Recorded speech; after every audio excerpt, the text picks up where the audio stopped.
Hello, everybody. It's me, Roscoe, and welcome to the return of the Kings of Anglia Fan Social. It's been a while, I know. I've been a bad boy.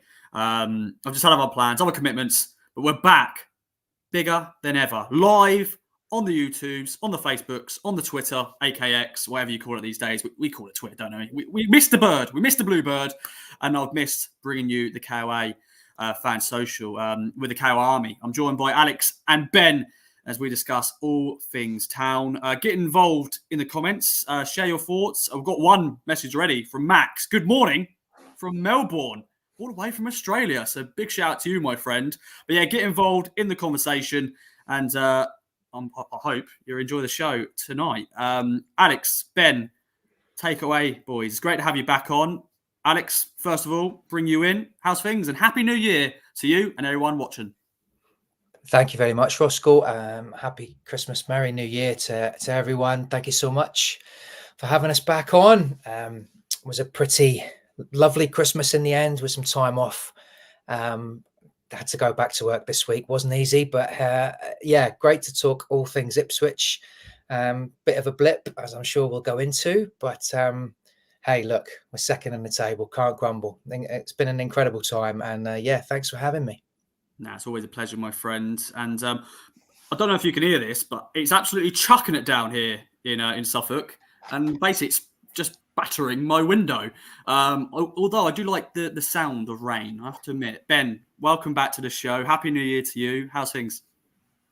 Yeah, very well. Thank you, Ross. Great to be back. Thank you for having me. I'm sure Max in Melbourne is enjoying better weather than we are I'm in Cambridge here, not too far away from Suffolk.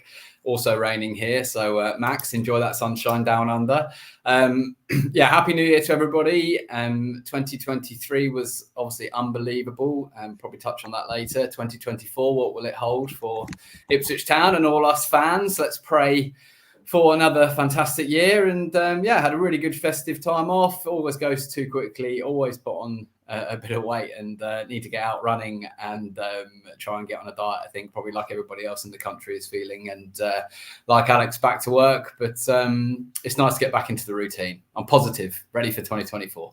Yeah, bring on 2024. What a year 2023 was. And as Ben said, later in the show, we're going to have a little look back and our one word. As you know, ladies and gentlemen, I love doing the one words to describe things, and that is what Alex and AJ, that's the other podcast, Alex and Ben are going to be sharing their thoughts. I'm going to just go into the comments.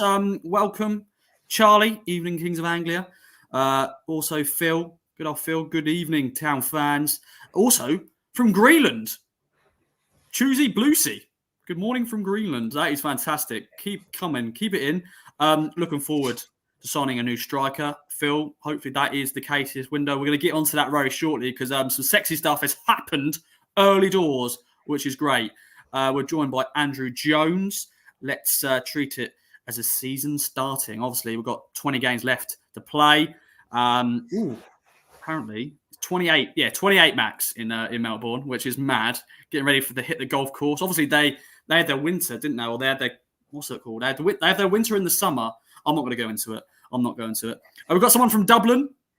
I know you've got a connection, of course, Ben, with your wife being Irish. Dr. Zach King, my friend, welcome. Steve, also part of the KOA Army, Evening Kings.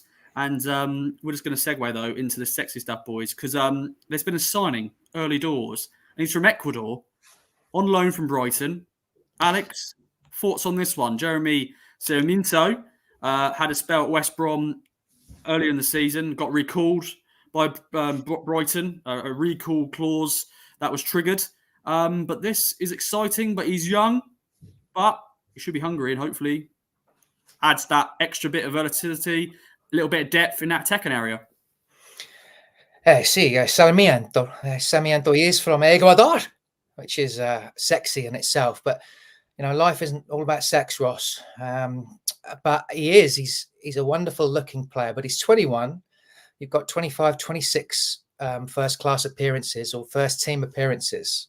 And it's a really interesting signing and actually a bit of a shock, to be honest. But the great thing is that McKenna has said that they've had their eye on him for a while. So they've had their eye on him for a year or so. They know he's a great player, or they know that he's someone that they're interested in. In his press conference, McKenna was talking about his versatility. And I think that's something that is hugely important to him. The fact that he can play left and he can play right. They want to play him in the FA Cup game. He's already said that they're hoping to get him pitch time against Wimbledon. And I'm just wondering what this is. He's got that quality where he's played in the Premier League, albeit a handful of games or 10, 12 games, and he's played in the Championship. So he's robust enough and he's strong. He's two-footed, very sexy. He's got that width. He'll give us a lot of width. Is he there to step in for Hutchinson? Is it related to Broadhead losing a little bit of form? I think we'll all say that Broadhead hasn't been his best in the last 10 games to the start of the season. Or is he just seeing someone to just give us a little bit of excitement and to give the squad a real buzz and a great, exciting feeling? There's lots of different reasons. There's a versatility to him. So it's very exciting. Like you say, he's only 21 years old, very young. So he's alone as well. So he's coming in for a brief period of time. Where does he fit? I think it's going to be really interesting. He's technically excellent. He's played at the top level. He has played in the Premier League with Brighton and he's played with West Brom. But again, just 20 odd appearances. And that is not a huge lot of experience coming in there. So it's going to be fascinating. He's technically excellent. He's got more lollipops than Ron Atkinson would love. Loves a step over. Appears to be two-footed. Is he going to step in for Hutchinson? Will he step in? I think a little bit of it is maybe taking a bit of pressure off Chaplin as well, because he's really been leading the team. Morsey's not going to be playing in the next league game. Chaplin hasn't been at his exceptional best. So I think he's just bringing it in for a bit of pizzazz. Like you say, sexiness. And it'll be interesting. I don't think he walks straight into the team, but maybe he's in there for Hutchinson. That's what I'm thinking. Again, Hutchinson has had flashes of brilliance and has looked great, but Sarmiento does have a little bit of quality. It's a great signing, but I just wonder how much of an impact and how much he will actually play. Yeah, I think he sort of came into West Brom and got an injury, and then he sort of had to sort of bide his time. That's actually a comment from Charlie here. I think we were potentially going to sign him in the summer, but I think he maybe chose West Brom because obviously West Brom were the established Championship side. We were just coming up from League One, and that's maybe a potential, deciding point of him maybe going to West Brom instead. But he's now here. Neil has got a big. This was one of my big talking points and my takeaways when I saw Jeremy sign, and that was his teeth. Amazing teeth he had, very indeed. Ben, your thoughts on this one as I just bring up some more comments. So we've got a listener from Norway. Here he is, Henning. Great to be joined by you, my friends. Also Bono, good old Bono, one of our good friends from the Gipping Valley. What fine gentlemen you have on tonight, Ross. And me. I hope you're saying me as well. But Ben, thoughts on the first signing of the January transfer window? Jezza, that's what I'm going to call him, the Ecuadorian Jezza. Yeah, Jez. I think Jez to his mates, isn't he? First Ecuadorian to play for Town. Ecuador, a fantastic tune from back in probably the late 90s, early 2000s. Look it up. I know, Ross, that's probably just out of your wheelhouse, really. There. Ecuador. Yeah, thank you, Alex. Excellent. Almost sounded like the DJ there with the headphones on as well. Very exciting, Ross. I think it came a little bit out of the blue, particularly as at West Brom. It did seem like after an injury, he was finding his feet there and he was getting the minutes that I think Brighton probably expected him to get immediately when he went out on loan in the summer. Obviously, as you stated, Town have had our eye on him for quite some time, tried to get him before West Brom did, can see why that didn't happen. But obviously, we've made the whole division just stand up and take notice with the way that McKenna gets us playing. We've obviously our position in points total in the table. So from Brighton's point of view, can he develop more under this fantastic manager that we've got? I think that's what they're thinking. Bit of a coup, really, to get Brighton to recall him from West Brom. It's not like West Brom was struggling. And as I said, he was starting to get a lot more minutes in more recent weeks. So I think maybe this negotiation had happened 6 weeks ago and the wheels were already in motion and it was too late. West Brom maybe last-ditch effort played him a little bit more, but too late. We've signed him up. Really looking forward to seeing him second half of the season. Where he fits in the team, obviously, we will see. But I think what Alex has said was spot on in terms of that boost to the squad. We have obviously been free scoring now for, the whole of the year, 2023, and slightly just gone off the ball ever so slightly not for a long time. It's not panic stations at all, but he's going to give everyone maybe a little jolt in the right direction. Whether he does that himself with his fantastic feet on the football pitch, the way that McKenna said he can beat a man, step overs, go either side. Really exciting to see that. Or whether it's just a case of everybody now goes from here to here, gives that extra couple of percent that can make the big difference in tight games. Yeah, really can't wait to see his impact on the squad, Russ. Yeah, once again, you can watch his highlight reel, and it is, of course, there's always the good bits. But the one thing I'm bringing up, Chris here, got a comment here. Sarmiento is a replacement for Edward Shawley, obviously, because I think McKenna said that in his press conference, basically, because of he's sort of similar to Carl Edwards' style. He's got those tricks, but he's also got very good defensive work as well. He does run back, and he will support, hopefully, Leif Davis, when Leif Davis is back in the team. Of course, Leif Davis bombs up and down, doesn't he? He just got so much energy. But I think Sarmiento, you can watch some of his highlights. That's what he does. He's actually, even though you look at him, he doesn't look too strong, but he's really actually strong on the ball. Any other thoughts from you, Alex, my friend, as I bring in? I think you mentioned actually. This is what Andy said. Could it be a signing to release Broadhead to play up front, or just add to that? Broadhead, as you said, he maybe not been his normal self last month, but maybe just let pressure is off him now because he's got this extra player. Yeah, I'm not sure. I don't think he's a specific player for replacement. I think the first thing that McKenna said in his interview was he brings versatility. And I think that's what he looks at. If you look at what's happened in recent weeks with Ladapo and Jackson, to an extent, there isn't that versatility there when they come in. And I think he likes to have that squad situation where, he can step in left, maybe he can step in right. That thing about him being able to work up and down the flanks is essential. Being able to work his behind off, going up and down, up and down. He's going to have to do that as well. So they obviously see that work ethic in him. But also on the ball, like you're saying, he's very strong. He's got a bit more about him physically than Hutchison, to me anyway. He really has that good strength, that physical, that body movement, that nous. So, yeah, I'm not sure if he's a direct replacement for any individual. I think it's that versatility. But I'm wondering if he would go in ahead of Hutchison potentially. But again, we'll just have to see. You never know. You could have a good YouTube highlights reel of Jason Scotland, couldn't you? I mean, you really could. It doesn't matter. So it's a case of, but he's at the best club in the division to be able to step in seamlessly and work with great coaching staff. So that's brilliant. Where does he go? What does he do? It's a great opportunity for him. Like Ben was saying, I wonder if it's with an eye on a full contract deal. I wonder about that, but we'll see. Either way, it's an exciting addition, and we've got 20 games left, and let's hope he can be have as much of an impact as Broadhead or whoever.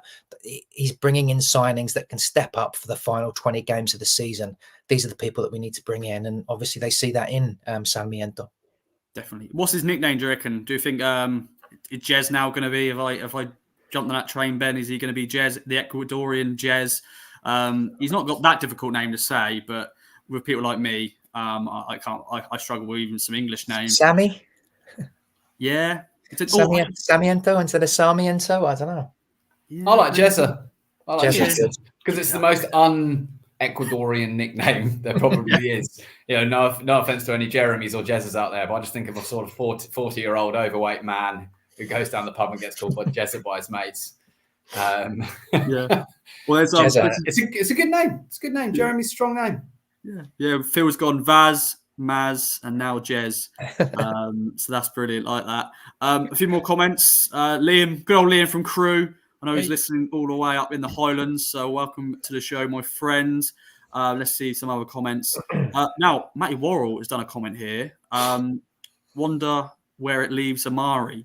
Obviously, Amari's on loan as well from Chelsea, but he's more right-sided. What do you reckon, boys? Where did you think that leaves Amari? Obviously, he's a player that McKenna likes. He's brought him in for a reason. He's given a lot of praise in recent weeks as well. Thoughts on that, boys?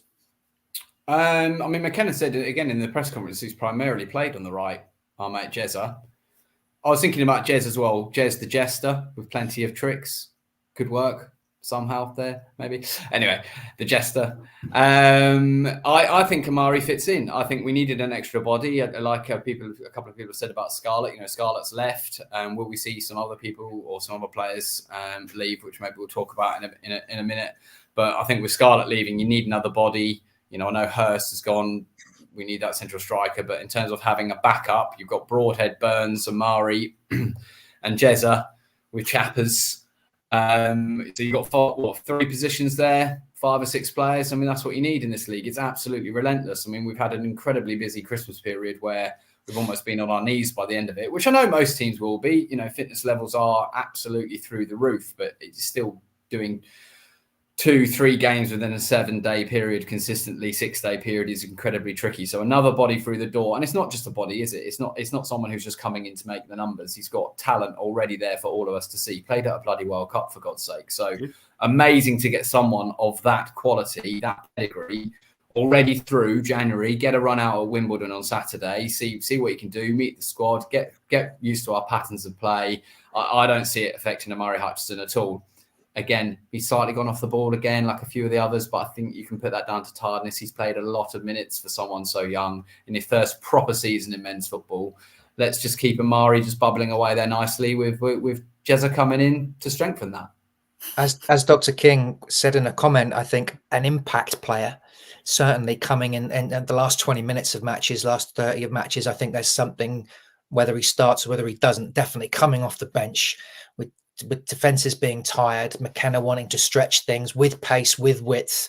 I think you'll see Sarmiento as someone who can really be a part of that. Yeah, Jezza. Good old Jezza. I don't know. I don't know if he's ever been called that in his life, as I said, with his background. But he's got an interesting background, hasn't he? Because he was born in Madrid, then came to London, was at Charlton's Academy, then went to Benfica, then got signed by Brighton. And obviously, as you mentioned, Ben, played the World Cup for Ecuador in Qatar, of course, in 2022. And yeah, what a journey. And he seems like a cheeky chappy and probably a perfect sort of character that McKenna wanted to bring in. And I'm sure he's going to do really well for us. So I think he's set to make his debut at AFC Wimbledon. So we'll see how he gets on. I think he's got the shirt 21, which was Greg Lee's final shirt with the club, of course, before he left. And his age. Yeah, and his age as well. That's why I think he chose it. I think he got asked that was any reason. He went, not really, just 21. So yeah, there we go. Well, boys, should we segue onto sort of the January transfer window as a whole? You know, it's 4 days in. We've got one in the door, which I think last time we had a few, because we did it early doors, didn't we? In January 2023, we brought in Broadhead. Hurst came in early. I think Clark came in pretty early as well. Massimo was already in the door. But where would you like Town to strengthen? Obviously, we know the obvious. Get in the comments later. Let us know. Forward is definitely up there. Alex, where do you want to go with this? Yeah, I think that's a given, isn't it? Freddie Ladapo has made 2 starts this season in the league. That says it all, really. And he struggled in recent matches, hasn't he? When he started a couple of games ago, and he wasn't at his best. Missed a great chance. It was QPR, wasn't it, where he had the 2 early chances, and you can see it that effectively we had half a League One squad and half a Championship squad coming up. So now we are at a stage where, now that suspensions, illness, injuries have bitten, we still have that half of that League One squad with players that have not been at Elland Road in front of 40,000, baying Northerners as we battle to be in the Premier League. We were a League One side last season. So therefore, the squad is just a little bit short in terms of keeping up us in the top 2, which is a miracle in itself. Our expectations have so altered, and they shouldn't really. We were a League One side a year ago. So I would say we need to strengthen in as many areas as we can. I think Wolfie and Burgess have been outstanding, and I still believe they're our first choice too. I think Burgess has overperformed. So at the back, I think cover's there. If the fridge stays, I think we have cover there. I think that we need a striker. That's an absolute given. The Hurst injury, I was thinking about it. One of the 3 that we didn't want to lose were Hurst, Chaplin, and Morsey. Those were 3 players that would really kill us if we lose them for a long period, and we've lost Hurst. So striker, Jay Stansfield, Lisa's son, as we've talked about, is in the frame. Again, another 21-year-old, and another chap with 9 goals in 36 for Exeter, 7 goals in 23 for Birmingham. Not lightning quick, interesting, but yeah, we need a striker. Has Jack Taylor stepped up into that position in the absence of Morsey Luongo? That's an interesting question. Has Taylor done enough to say, right, okay, he can slip straight in there? Would they be looking in midfield? And defensively, we probably need cover, especially if Fridge goes out. But that's what's happened to Brandon Williams. Lots of talk about him. Is he okay? Is everything fine? Does Harness? I think Harness has performed well when he's come on. He's actually moved forward in the last dozen or so games. I would love us to see us strengthen everywhere. I think we're five players short of a top 2 championship side. So that's where I think we're everywhere. But the striker is absolutely imperative.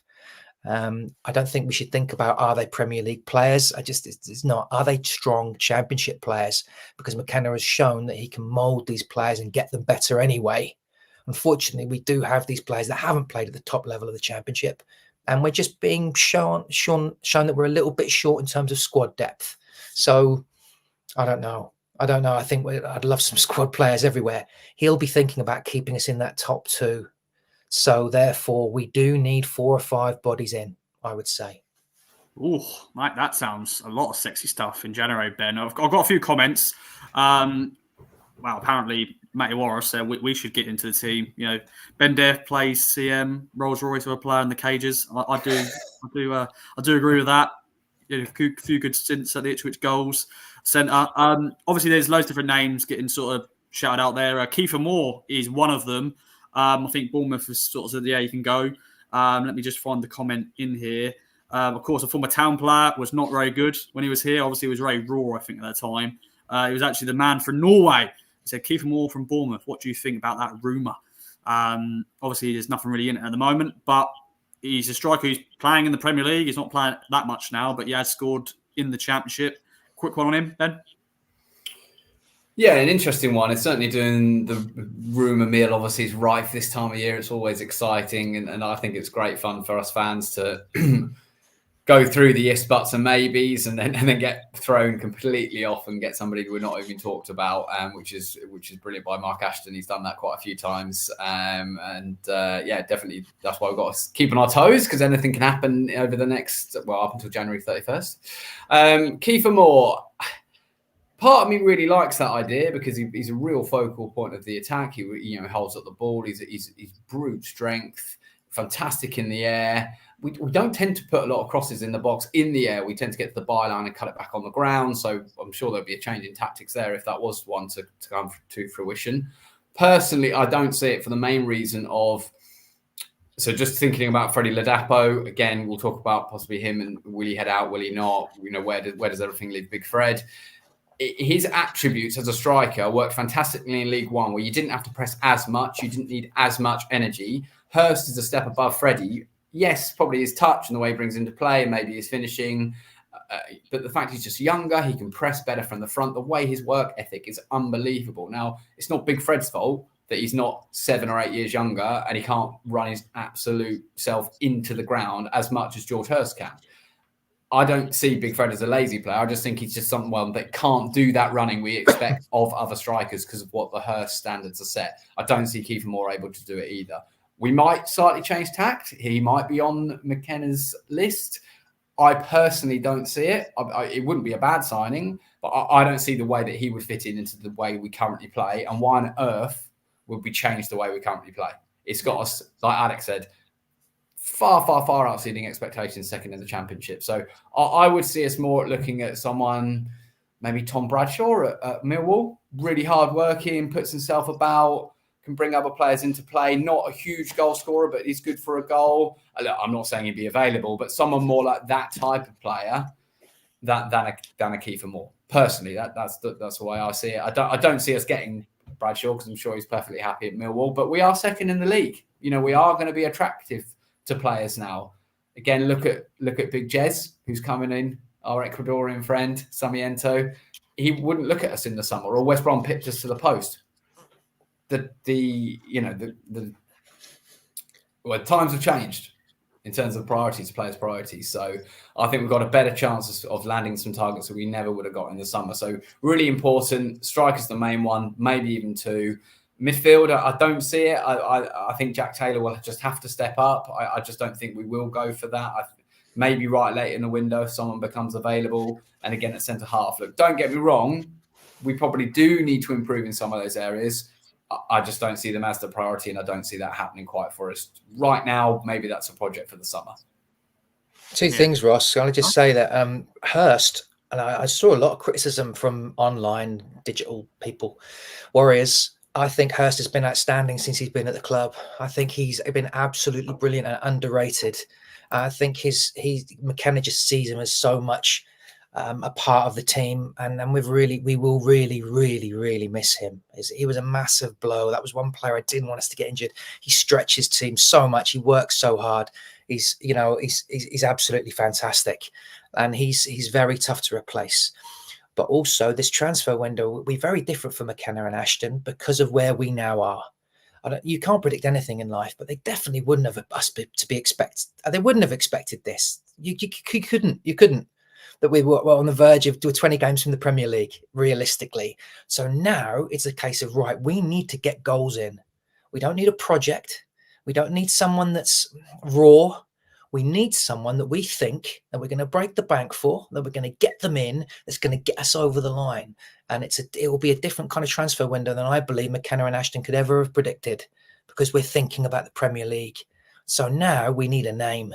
You need a big name to come in there, not a maybe or a 21-year-old rookie. You need an all-round striker. Obviously, that's hard to get. Obviously, clubs don't want to release them, but I think there'll be a great name coming in. I really hope so. But I think Ashton and McKenna know what they're doing. They're the men to get the right guy in.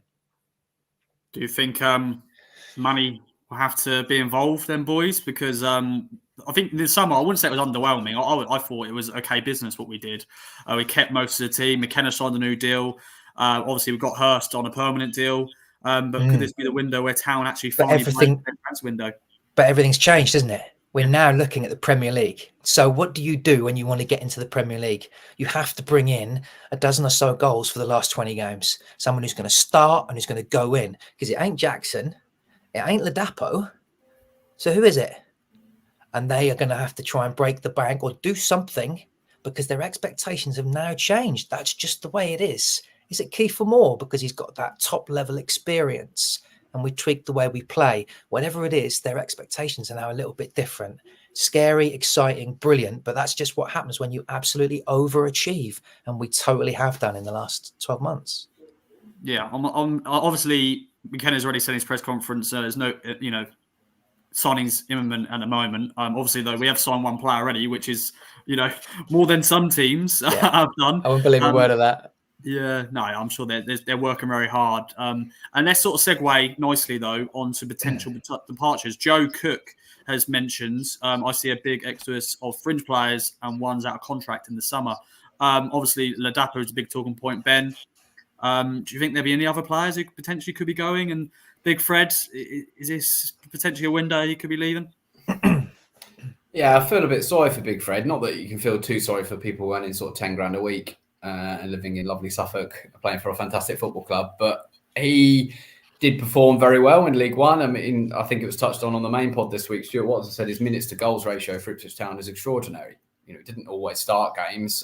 He hasn't done in the Championship. He's contributed, not single-handedly, but when we were 2-0 down at home to Cardiff, that stands out. And Big Fred got the 2 goals after Broadhead got that stunner as the first goal back. He wouldn't have won that game without him. So it's a shame that his sort of last contribution in a Town shirt could be that QPR game where we had so many changes and everyone would look dead on their feet and there was a weird atmosphere. It was just a very, very strange night. Everybody just seemed a bit fed up even being there. It was a bit cold and it was after Christmas. So I do see him moving on. I don't really see how he cannot if we're going to be getting I think we'll get 2 strikers. So Fred will probably go to a top League One club, I'd have thought. And if that is the case, then I think he'll go with I think once we take a step back and look, he'll go with Town fans' blessing, and he should get a good send off, whether that be over social media or whatever way Town fans can do that. But I really think Ipswich will be looking to manoeuvre a move there for him to leave. Anybody else? I mean, I mentioned all those attacking players that we've got now and Sarmiento coming in to add to that.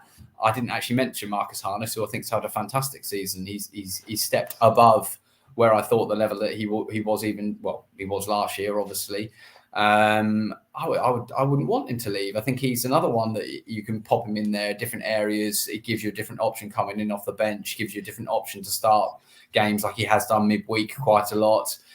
So again, another option there. I don't see any of those players leaving just because you get one injury. Suddenly you don't have the options that you did have, those different players for different games, different matchups, as McKenna likes to call them.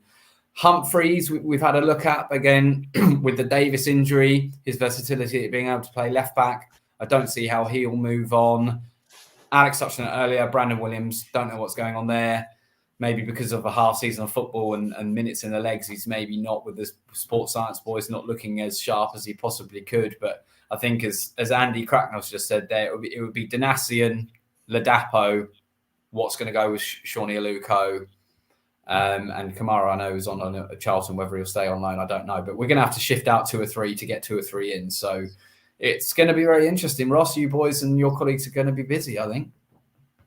Yeah, which is always good fun. I don't mind. I know it's silly season. There's always loads of different rumours out there and stuff like that. But that's what football fans love, don't they? They just love to see rumours and transfers, and that's what we look forward to the most. Alex, it's going to be an interesting one. There's a few questions on maybe Janoy Donatian. Norman's gone here, Donatian to leave, not even getting the squad now. Obviously, he's had a few injuries this season. Obviously, the FA Cup game will be interesting to see who's going to start in that match. We'll get onto that shortly. But yeah, thoughts on potential departures. It's weird to think, oh yeah, departures. What's going on? But of course, the squad is getting bigger and bigger. And also, if you want to improve it, some people have got to move on. Yeah, I mean, if we look back at Cameron Humphreys, who is also a key player in League One, nobody really talks about the fact that he barely gets sniffed now because he's a youngster and he's got a great future ahead of him. It's the same with Freddie, who, as the stats tell us, 17 goals in 23 appearances last season. Unbelievable. But he started 2 games in the league. So it's time to move on for him. It all depends on how these players are feeling. Are they happy to be bit part players? Are they still happy to be part of a squad? Or do they want to play first team football until the end of the season to get their market value up? They don't want to be sitting on the fringes. It's no good for them if they don't see a future for them, especially if we are Premier League, have those Premier League ambitions. That's why everything's changed. You've taken half a League One squad and suddenly that squad is now being talked about. We're going to be in the playoffs, barring God forbid. So we will have a shot at the Premier League. Now that's different. That's different for McKenna and Ashton. They now have to go mentality, attitude, work rate. All of these things now have to be married in to what will be a push for the ultimate league in football. And that changes mentality. That changes attitude. That puts pressure on people. People get injured more easily. People handle pressure in very different ways. So McKenna and Ashton will be seeing different dynamics from these players. I wouldn't be surprised to see a handful go and 4 come in. Why not? If there's no one's getting anybody get anywhere close to the squad, or they're not happy, you don't want players in the squad that are not happy. Now, people say, we want to keep the group together. No, I'm not so absolutely sure about that. Psychologically, you want everybody singing from the same hymn sheet. And if players aren't getting close to the team or they're not really involved and things are moving on and we're moving away, then I think there may be a few surprises. I wouldn't be surprised if there were surprises. Yeah, you just never know if a team comes in for somebody. But yeah, we shall wait and see. Obviously, there's actually a good comment, from Andy, who said, good back to signings. We definitely need a natural left-footed left back to cover Davis. Because, yeah, Davis, bless him. He's fantastic, but he's knackered. He's probably knackered, and that's maybe why he's got this injury, because he's played so much football. And he does so much work, doesn't he, Davis? Goes up and down.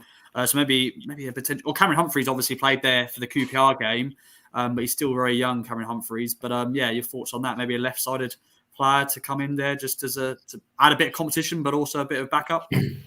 Yeah, I mean it's a really tricky one because Davis is one of the first names on the team sheet, along with Morsey, and then Hurst before he's injured. I think he's absolutely extraordinary, this left back. I know he got an awful lot of stick at Leeds, and it was probably the worst possible game for him as a return to Ellen Road. But apart from that, I think Leeds fans would be absolutely hating the day that he left them, ruining the day that he left them, because he's been extraordinarily good for us. He's almost like two players going up and down that left-hand side. He gives you that defensive stability. He doesn't get beaten very much for pace down that right. Obviously, attacking right, our left-hand side. And then going forward, his delivery, his set pieces. I really think we've missed his set pieces since he's been injured. He's only missed a few games, of course. But being able to cover that position, it's impossible. How do you sell that to somebody? Oh, do you want to come in for the bloke who might miss 2 games a season? I mean, that was Greg Lee's problem. Bless him. Greg Lee, I thought, was a fantastic player. We wanted to see more of him, but it was impossible because Leaf is a step above what Greg could ever give us. I think Town, obviously, quite rightly allowed Greg to leave in the summer. I actually thought Cameron Humphreys was one of our best players, if not man of the match against QPR. So right now, as we sit here, I don't see. I think it's a very hard sell for Ipswich Town to say. And obviously, if someone of the quality that could replace Davis, unless the injury is worse than we're led to believe, I think Humphreys there filling in for 1 game, hopefully, for the end of the season. If Davis misses another one, then that's all you're going to get. If there's then an injury, then you've got a bit of egg on your face. But you can't be going signing players just because you think you might get an injury for 2 or 3 months. That's not how football works. I just don't see that happening, Ross.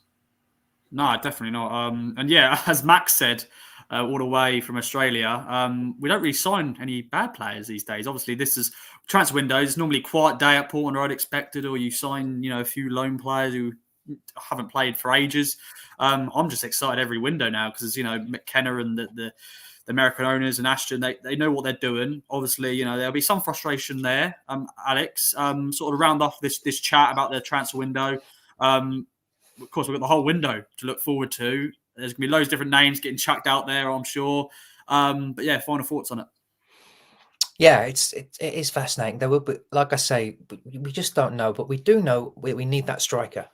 And that we know how key that transfer window is because of the last January transfer window that we had and how magnificent that was. And as we said, Ross, last season, perhaps the greatest transfer window in the history of football. It was just the 4 players that came in just pushed us and took us to that next level. Now, that was okay in League One. Can we do that with 3 or 4 players in the Championship to take us to the Premier League, to take us to the Promised Land? That's a very different transfer window for McKenna. But the great thing is that they are coming into an environment where they're going to be given the best opportunity to succeed. Excellence is a standard now across the board with our club, whether that's the coaching, whether that's the managerial area, that's how the players are looked after, their diet, everything is looked after. The minutiae and the detail that McKenna and Ashton have brought in means that anyone who does come in is going to be given the absolute best chance to succeed. And that's as much as you can hope for, I think. Definitely. And a good point here from Philip. I wasn't at the Stoke game, but Clark played well against Stoke. Obviously, Clark played left back. Of course, Axel played at right back, obviously, because of those injuries and stuff. So there is players who, that's once again, McKenna has brought in players with Jezza. He is versatile. But we also do have players like Harry Clark, like Axel, who can play are that back 3, back 4, whatever you want to call it these days. So, yeah, it's good. I think that's once again the part of the checklist. Can you play different positions, be versatile? I think you have to these days. Modern day footballer, it's always good if you can be versatile. So we shall see what the transfer window holds, boys. Let's have a little breather here. Of course, everyone, get in the comments, share your thoughts, get involved in the conversation. But it's time to have a nice little breather and bring you the strike. It does come back, a nice little quiz. As you know, I like doing quizzes. Although I did a quiz, but I was actually the competitor. And I did badly. I went head to head with Joe Sheehan, the Ipswich Town women's manager, on the Track the Girls Talk podcast, and I absolutely got thrashed because obviously he's the Ipswich Town manager, women's manager, so he has more knowledge, of course, because he has to prepare for every game. But I absolutely had a mare and I lost. So I'm back in the host chair, and Alex and Ben will go head to head. Get involved in the comments and let us know how you're getting on. Don't tell the answers just in case Alex and Ben has a little look. I trust them, but you never know. So let's get right into it then, ladies. We've got 5 questions plus a tiebreaker, and it's all linked up to what's happened so far this week and birthdays, as always. And the first question is on good old Jezza. Now, he scored 2 goals during his time at West Brom. One was an absolute belter against Cardiff, an absolute stunner. Somehow, I don't know how he scored from that angle. But his first professional goal was for West Brom, was the goal before the Cardiff goal. And it was against which team, though, boys? It was in a 2-0 win. Was it against Bristol City, Middlesbrough, or Swansea? So, yeah, he scored an absolute stunner at Stoke for his second goal in his career. But his first professional goal was against Bristol City, Middlesbrough, or Swansea. I trust the boys. You can put your answers in the comments if you want, and I can let you know if you got it right, obviously. But yeah, let us know in the comments down below. Swansea, and what's Ben gone? Middlesbrough. Middlesbrough. And the correct answer is Middlesbrough. So Ben gets the point. That's 1-0. A few people have said Middlesbrough as well. There we go. Like that. Question 2 is on Bersant Selena. There we go. No Bersant Selena transfer saga. I don't think that was ever going to be a question. Obviously, he's now playing in Sweden. He's made his permanent move there. He's left his French club after many years with them, even though he spent most of the time out on loan with us, obviously, Turkey, and then, of course, he joined Stoke City briefly as well. But how many goals did Bersant Selena score for Town in 83 games? Double the points for this one. So, Alex, if you get a bang on, my friend, you could jump ahead of Ben. Yeah, right. You never know. 83. No, you're right. Actually, I am quite good at these ones, historically. Yeah. Get a bang on. Get involved in the comments, ladies and gentlemen. No cheating. Don't look at his Wikipedia page. But yeah. 16. X gone 16. You're muted. 12. Ben's gone. Obviously, he scored an absolute unbelievable goal against Crewe. And the correct answer, let me just get it up quickly. Because, once again, he scored a few goals, didn't he, Bersant? I still remember his free kick at Burton. Must be double figures, surely. He is double figures. Goal against Leeds at home. That was a cracker, wasn't it? That's a cracker as well. No one's got it bang on, but the correct answer is 14. So in between. It's a draw. So you all get a point. I think I'll give you both a point. So it's 2-1. I've got a few here. 14, 15. Zach's gone 12. So Chris got it bang on. He got 4. Yeah. Well done, Chris. Well done, Chris. Bang on, my friend. There you go. He's gone. I got it. So well done, Chris. Well done, my friend. There we go. Question 3 then is on Gwion Edwards, my former boy. Remember back in those lockdown days? Yeah. I predicted him to be the top goal scorer for some reason, and then he went on to score many goals. He's now joined Morecambe in League 2. How he's fallen. Of course, was released by Wigan last season as they finished bottom of the Championship. But he spent the second half of last season on loan at which Scottish club? Was it Kilmarnock, Motherwell, or Ross County? So there we go. Spent the second half of last season at this club. Motherwell, Ross County, Kilmarnock. What do you reckon then, boys? Ross. Yeah, good old Ross County. I don't know. Maybe I'm getting confused because Penny went to Motherwell, but I've written Motherwell. Yeah, Penny did go to Motherwell, but the correct answer is Ross County. So there we go. And a few people have gone, Ross County. Andy's gone, not got a clue. And he went, they're all crap. So fair enough. Yeah, leave the well alone. Yeah. To be fair, Ross County are struggling. They're really struggling at the moment. They just about stayed up last year. I've actually got a Ross County scarf that Liam from Crewe got me, even though he's an Inverness fan. Because he sort of grew up in the Highlands, and that's their rivals. So I've got a Ross County scarf in Roscoe for Roscoe, like that. There we go. Question 4 is on the big man, Jason DeVos. He turned 50 on the 2nd of Jan. Now, obviously, he played for us. He played for Wigan, but his first English club was which team? Was it Darlington, Hartlepool, or York City? So, of course, he started in Canada, then he came to England. Which was his first team? Obviously, he played Scotland as well, didn't he? Yeah, Dundee United. Yeah. So he went to this English club first, then he went to Dundee, then went to Wigan, and of course finished his career with us. Good old Jason Scotland. Jason DeVos, because you mentioned Jason Scotland earlier. Darlington, Alex is gone. I'll put Hartlepool, so that makes it interesting, doesn't it? Oh, it does make it interesting. And it is Darlington. It is Darlington. So Alex gets the point, and I think he's 3-2 up. 3-2. Okay, I've completely lost score already. It is 3-2, Ross. It is 3-2. Okay, question 5 then is on Anthony Wordsworth. It actually links up really well, this, because his birthday was yesterday. and he also used to play for AFC Wimbledon and us. And obviously, we're playing them this Saturday, so it links up beautifully. That is what I like. Now, he currently plays for which Essex side in the non-league? Is it Braintree, Chelmsford City, or Billericay Town? So there we go. What do you reckon, then, boys? Braintree, Chelmsford, or Billericay Town? Sorry, who's Anthony Wordsworth? Centre mid, left footer. He was quite good for the odd spectacular goal, but probably didn't get around the pitch quick enough for us, I'd say. Yeah, had a beard. But Jonathan Douglas. Okay.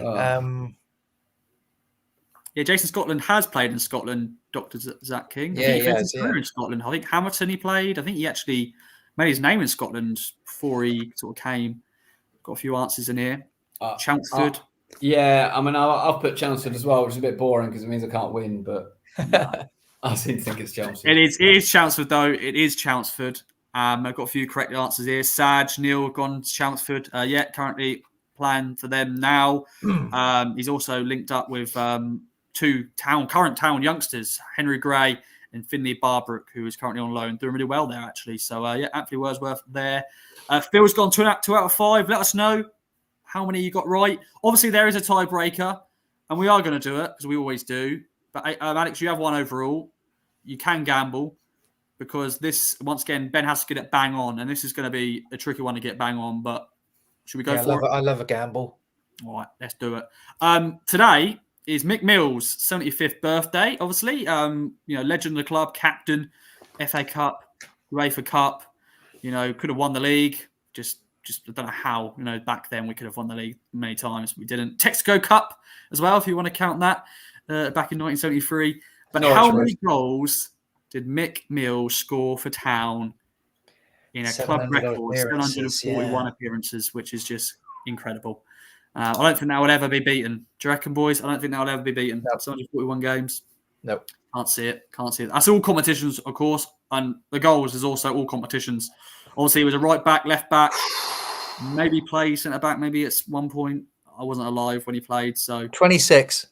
26. I've actually got, all competitions, but I've gone 11. I barely think he scored at all. I think it's a really low number, but I could be making a fool of myself. You are making a fool of yourself, my friend. It's 30.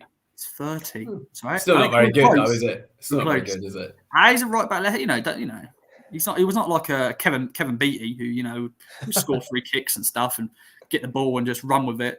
But yeah, 30 goals. You'd want to get if you make over like 300-400 appearances, you want to get to at least hopefully 50 goals. Maybe get to 100 if you get to that point. But there we go. Says us. Yeah, says us who play five-a-side here and there, pretty much. But there, got a few here. 42. Dr. Zach King went 30 odd, so yeah, not too bad. Andy just went 3. Come on, he's got to score more than that. Played in midfield too. Neil just said scored a famous one in the cup semi-final against West Brom. Yes, he did. He did indeed. Of course, that year we won the FA Cup. So there we go. The strike in the bag. Alex wins the first one of the return of the KOA Fans Social. I will make a note of that every time someone wins. Maybe at the end of the season, we can do like a strike. Whoever won, people who won, we can do like a massive strike invitational as we did back a few summers ago. Well, boys, let's segue then onto looking back at 2023 then, ladies and gentlemen. What a year it was. Supporting Town, from winning runs to winning promotion, then the unbelievable championship start, goals galore, Tranere transfer signings, McKenna signing a new deal. It was one hell of a year. Alex, Ben, once again, we covered it so many times. Get involved in the comments later, and let us know your thoughts as well. Your one word to describe the year. I know it's difficult just saying one word. That's my feature, and that's what we're going to do. So, Alex, one word to describe 2023 as a whole, and expand on it, of course. Utopic or utopia, a place where none of us ever believed we would ever get to. Oh, yeah, keep going. Well, just beyond. I mean, you can never predict what's coming in life, do you? You can't. No one can predict anything. So. But the actual scale of it, and I think from where we were before to what we became as well, and how we're talked about now, everything that was done is kind of utopia. Someone coming in and giving the ground millions of pounds of investment and a lick of paint and a new dugout and a new pitch and a scoreboard and the most famous male young singer on the planet deciding to get on our shirts, to the greatest transfer window in the history of the club, to only losing 3 games in the calendar year, to having won more games and scored more points than any other club on the planet in the last 12 months. That's utopia for me. We're never going to get any. I don't believe we can ever really get any better than this. It was absolutely wonderful, wonderful, wonderful. Great to be incredible. I've always been proud of supporting Ipswich. It's the longest relationship I've ever had. But for that to then blossom into something so extremely magnificent, while I was kind of living close by as well. So it was the season where I was living in England and where I got to see the most games. Yeah, it's a year I'll never forget. Absolutely wonderful. Yeah, it was a fantastic year, and it's great to be there, to be able to cover it, and meet so many great people throughout the year as well. And Ben, you've been part of this KOA army for a long time, and it was just great. I remember seeing you after promotion, back in April, and it was just unbelievable. And obviously, it's now sort of that momentum has gone over to the Championship. What's your one word? We've got some great words been chucked in the chat so far. What is yours? Yeah, so I will tell you my one word, of course, the reasons for it. Everything Alex has said on and off the pitch, it's just unbelievable, outstanding, all those things. And it's all come together just perfectly. Walk down the street, take the dog for a walk. Now got a baby, go out with the baby. And I get stopped, wearing an Ipswich hat or like, oh, they're doing well. Or that didn't happen before. I'm not saying that's one of the main reasons why it's so good to be an Ipswich Town fan right now. I mean, it's just the results, the atmosphere in the change room, doing things like this, speaking to your fellow fan. But even, I said that every man on the street who follows a little bit of football knows who we are again, which you've got to take an awful lot of pride in. But for me, my word really, and I go back, the reason for this word is because I go back to years and years and years where I just complete apathy, complete numbness of watching us, sat in the North Stand, just watching, not really even bothered by the result. Like we're always going to be okay. Even the relegation, like malaise that we're under, this black cloud, just watching the scores come in away games I think used to go to as much. I just never really fussed. But exhilarating is my word, Ross. It was exhilarating. The football on the pitch, the feel of the fans, the atmosphere, everything has been exhilarating. Just bums off seats, jumping up and down, just walking around with a smile on your face all the time. Just those boring moments in the office when you're staring into space, just thinking of that Broadhead penalty against Port Vale, or that Hurst goal with Glenn Whelan's commentary at Barnsley, or yeah. the scenes in the crowd, the Town TV 5-minute clips that were sent out. Just exhilarating, Ross. I like it. I like these words. Got some great words in the chat as well. It was fantastic, wasn't it? It was just what a year. And hopefully, 2024, I don't know if I'd be able to top it. Obviously, if we get promoted to the Premier League, obviously that tops it, definitely. But the amount of goals we scored, I've got the stat up here, 103 points, 103 goals. The first time the club has scored more than 100 goals in a calendar year, which is fantastic. At home as well, Portland Road. We only lost one game at Portland Road all year in the league. I think we played 24 games, won 18, drawn 5, and lost that one. We broke loads of club records, from clean sheets to away wins. That run, from the Oxford defeat, the Bristol Rovers game. Alex, we were there. Obviously, after that, it was just unbelievable.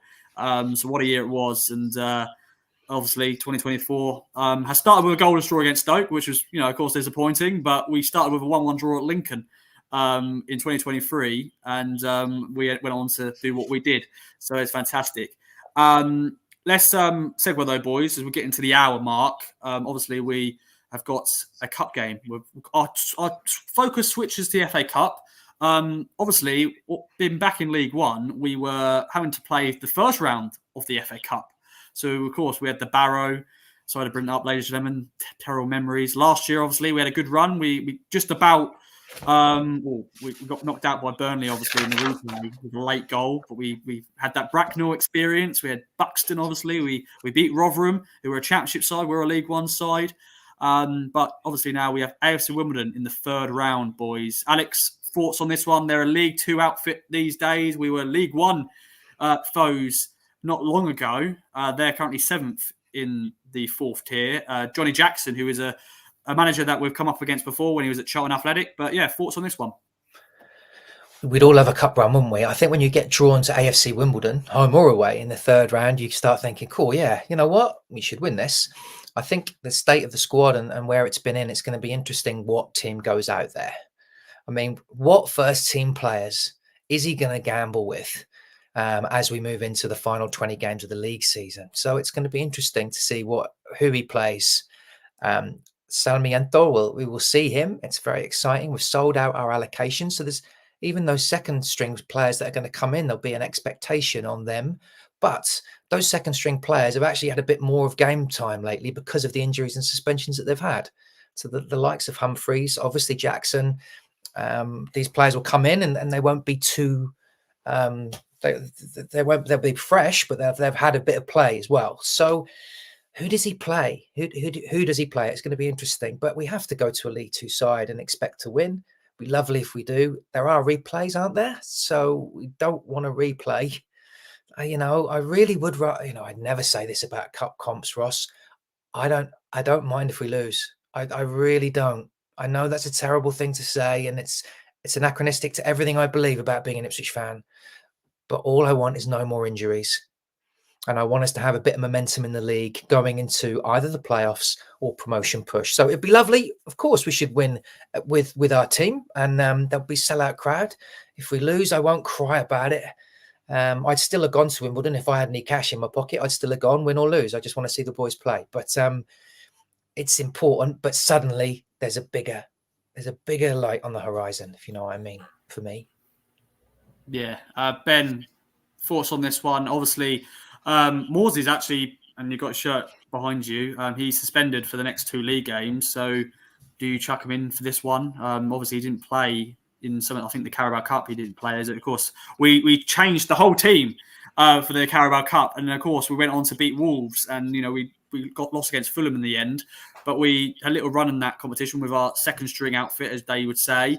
What are you doing with the team? Could be a lot of changes. Karen Humphreys did player press, so you think he'll be starting on the left again, maybe. But yeah, thoughts on this one? I completely understand what Alex is saying about not being too bothered if we lose.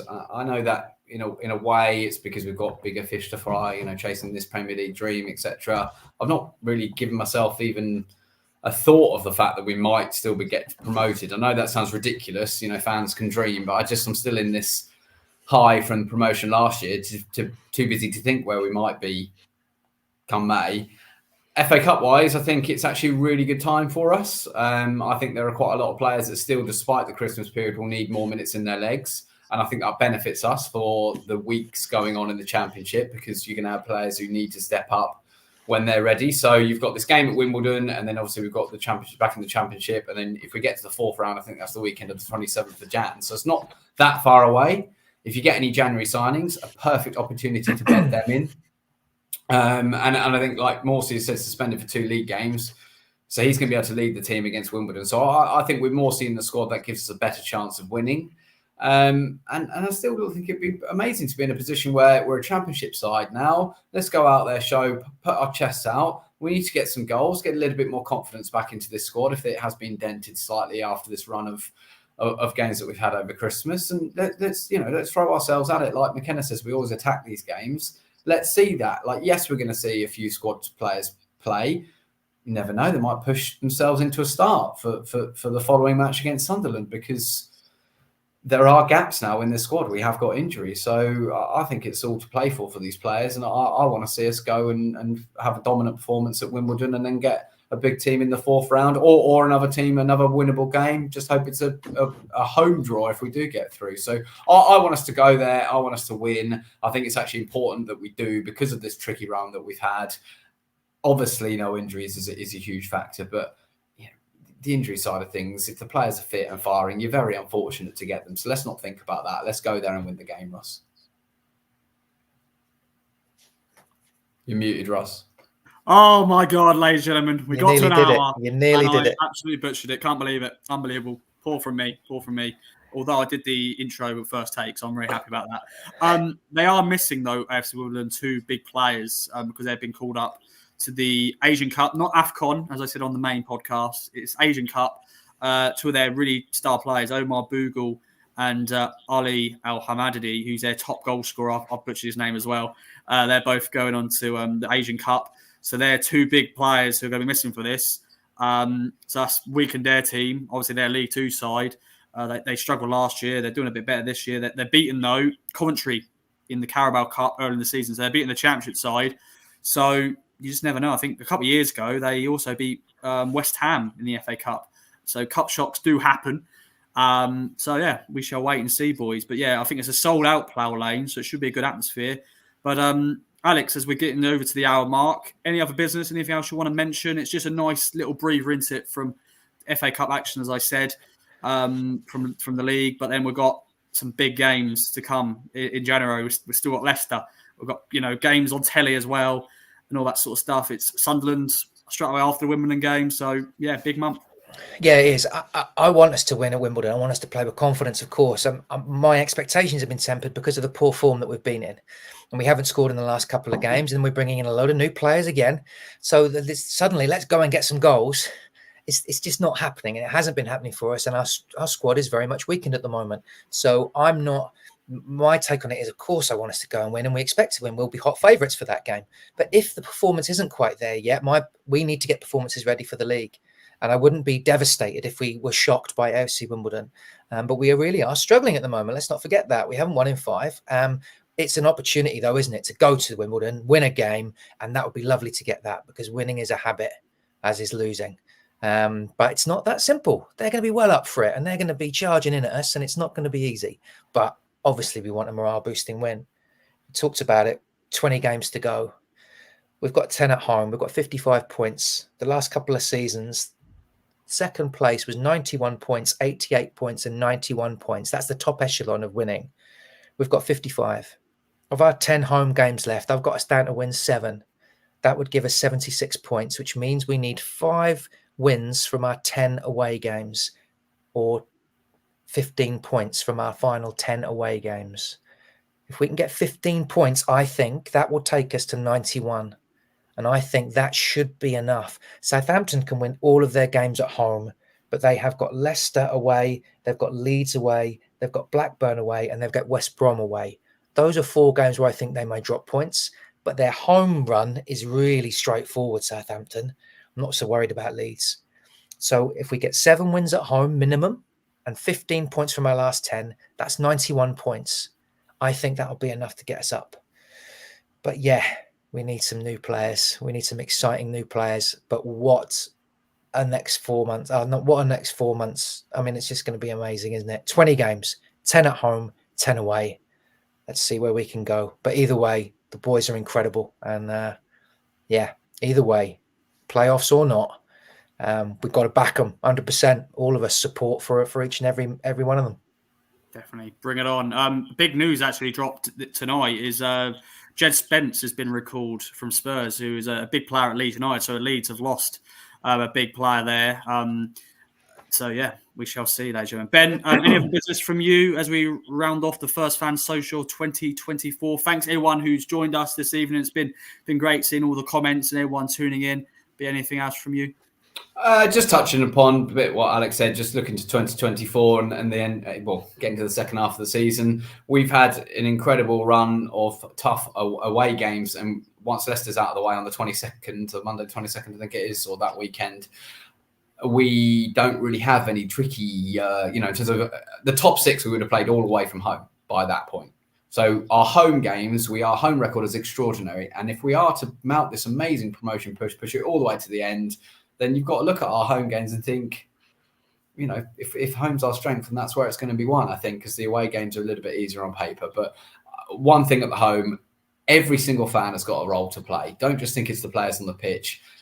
they have given us enough faith that when it's not quite going our way, we have to get behind them. We have to be cheering, knocking that roof off Portman Road. When it's tricky, it's 0-0 or 1-0 down and it's not quite going our way. We have to keep positive. They deserve, for the amazing 2023 they gave us, we can't get on our backs. We can't be quiet. We've got to sing. We've got to support. That's all I can say. I'm not sure how many fans will take any notice of me, but I just think life is tough outside of Ipswich Town right now. So let's just give everything to Ipswich at Portman Road and away from home. Our away fans are fantastic. And yeah, come on. It's going to be amazing. Amazing 4 months. What an amazing position to be in. I can't quite believe it, Ross. Yeah, bring it on, 2024. Final thoughts. So, Alex, Ben, prediction for Saturday. It's it's a hard one to predict. It's an FA Cup game. Anything can happen. But I'm going to put you on the spot. Your predictions. I don't know. I'm terrible. We'll nick it. Let's say we win comfortably 2-0. 3-1 for me. Taylor and Harness to get on the score sheet. Ooh, I like it. No replay, please. No replay. We do not want that. Although it'll be a home game, but we just don't want that extra game. That'll be a midweek game as well. So there we go. Quick one here from Andy. He's gone 3-1 as well. So like that prediction. Do like that prediction. Well, Alex, Ben, it's been a pleasure. Thanks so much for joining me, boys. It's been great to bring you the Kings of Anglia Fans Social. And this will become a weekly live show, ladies and gentlemen. So look forward to it. Every Thursday, we'll bring you different guests every week and talk about all things Ipswich Town. And obviously, January is going to be busy. So, yeah, can't wait for it. Andrew Jones said, can't wait for Roscoe's food in the belly on Saturday. Hopefully, there will be food at Wimbledon.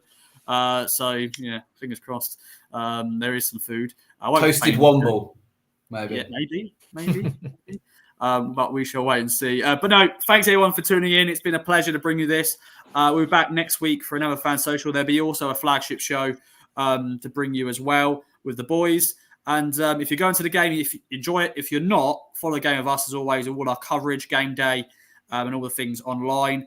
And I didn't mention it in the intro. Obviously, we're sponsored by Manscaped. Use the code 20% off. No, use the code KOA to get 20% off and free delivery to get a new look for 2024 from up here to down there.